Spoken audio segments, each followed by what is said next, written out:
क्रांती news, आवाज सर्वसामान्यांचा. कळवण. वादळी वाऱ्याचा तडाखा, मानूर येथे 2 कुटुंबाचे मोठे नुकसान. कळवण तालुक्यात आज दिनांक 2 एप्रिल रोजी संध्याकाळी कोल्हापूर फाटा परिसरात अचानक आलेल्या जोरदार वादळी वाऱ्यामुळे मोठे नुकसान झाले. मानूर येथील शेतकरी दिलीप दादाजी पवार व अनिल भगवान पवार यांच्या घरांचे पत्रे उडून गेल्याने दोन्ही कुटुंबावर संकट कोसळले.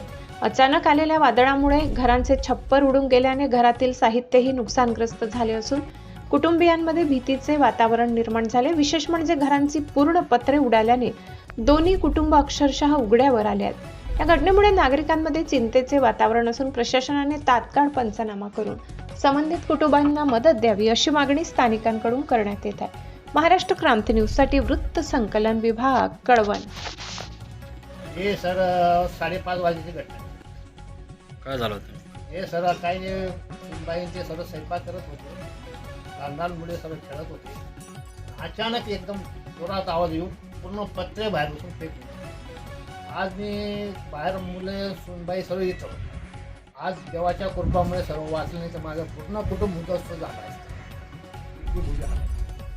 आज राहायला आम्हाला खायला प्यायला काहीच राहिलं नाही. सर्व संसार काय नाव तुमचं? माझं नाव दिलीप दादाजी पवार, एक माजी सैनिक म्हणून आहे.